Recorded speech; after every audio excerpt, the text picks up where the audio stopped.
In the days when I had a day job, that carefree life of health insurance and free office supplies, I was standing at the photocopier at 8 o'clock on a Monday morning when a coworker asked me, in the same tone you might inquire about whether we were low on toner or whether some professional sports team had won or lost, "So, Kelly, are you as much of a slut as people say you are?" 8 o'clock on a Monday morning seemed a little early for a sex positivity discussion with a coworker, especially one with whom I had not previously engaged in any kind of talk about sex at all. I figured if I acted preoccupied, she would lose interest, so I busied myself looking for a non-existent paper jam. I wasn't just being coy. The difficulty of sex talk before coffee notwithstanding, I don't know I've ever had a particularly great handle on my assessed slutty level. I'm guessing that my rather mainstream coworker did not mean slut in any kind of empowered sense, or as a term of self-identity, or even, in the case of many of my friends, self-endearment. The more likely case was that she meant it in the colloquial negative sense, as in a slut is somebody who has a lot of sex, most likely with multiple partners, and boo for that. I thought about it. I mean, frankly, I'm a big, huge nerd, so I have a lot of nerd sex, at least at home. Yeah.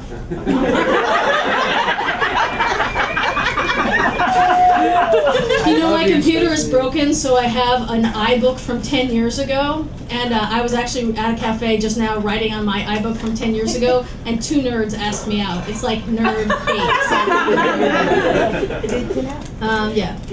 So, I'm a big nerd, so I have a lot of nerd sex, at least at home, but I don't think that qualifies me exactly as slutty, does it? I mean, if you knock over a Scrabble board with a strap on,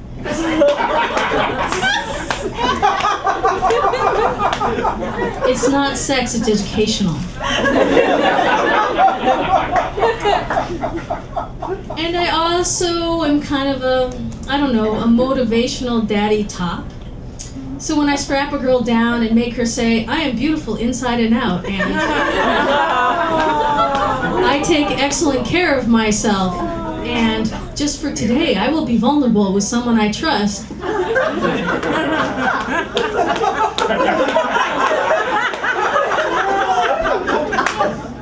while I beat the inside of her thighs with a belt, well, that's not slutty, it's a public service. Of course, if my coworker had somehow found out about my antics on the road, maybe that would tip the slut scales against me. But really, sex is one of the very few perks of being a stand-up comic on the teeny-weeny queer circuit. Take a typical weekend. You fly into Memphis, Tennessee. They show you the Elvis Hall of Fame or whatever the fuck it is. And you eat a vegan spaghetti dinner at the Pride Center, which is located within the basement of the unmarked Planned Parenthood building.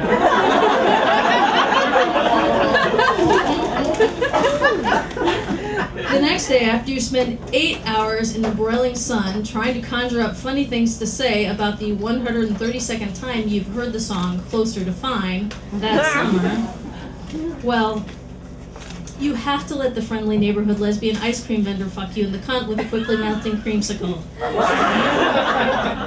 It's just neighborly.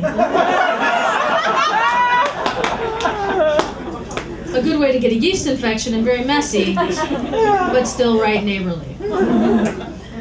Well, maybe deep kissing all the drag queens at La Crosse, Wisconsin Pride was a bit, shall we say, over the top. But it's not like we fucked. Unless you mean the compound noun gender fuck, with perhaps an added dose of mind fuck, which is I think what was happening for the folks at the La Crosse, Wisconsin Oktoberfest grounds as they watched the Buchdyke, who kind of looks like a little boy, sucking face with the entire Miss Wisconsin Continental Drag Queen troupe. But see, that wasn't sluttiness, that was a political statement. And also a good way to get a contact drunk. Wisconsin queens can really hold their Jack Daniels. But then I started thinking about this time in Atlanta. Okay, so Atlanta. It's always flattering, right, to be propositioned for a 3-way? Especially by tranny fags. And these guys, they seem to have all the trademark F to M tranny fag indicators. They were watching Harvey Katz. He's from the tranny fag from the Athens Boys Choir. He's like Mr. Transvastic himself, right? Small hands, check. Scruffy beards, check. Short in stature, check. No emotional processing language, and asked for my phone number in a respectful yet hot way, check. They seemed more than a wee little bit out of my league, so I didn't expect to hear from them. But just as I stepped off the stage 10 hours later, I got a text. It said simply, the Sheraton, room 2112. I wasn't horny by this time. I was exhausted, and not closer, by any stretch of the imagination, to fine. But getting a text like that and not answering it, that seemed like just slapping a puppy in the face. So 10 minutes later, when I walked into the hotel room, tranny number 1 stuck his tongue down my throat, slammed me against the wall, and growled, "I've been wanting all day to fuck you." The thing is, I like being the fucker more than the fuckee, but I agreed to be the recipient as long as I got to spank tranny number 2 at the same time. All involved agreed this was a good plan. As we got down to business and tranny number 2 pulled out his cock, I thought, wow, that looks really realistic. I wonder how he got the hair down on the base of it like that. And then I realized, oh, not tranny fags, fags.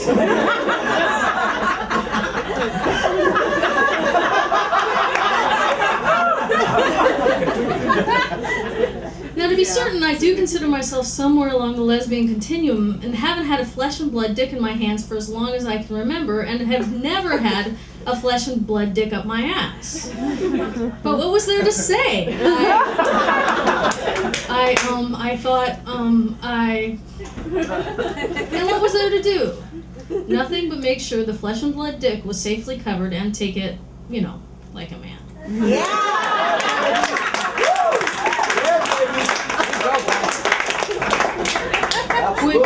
Which, as it turned out, was a really awesome way to take it.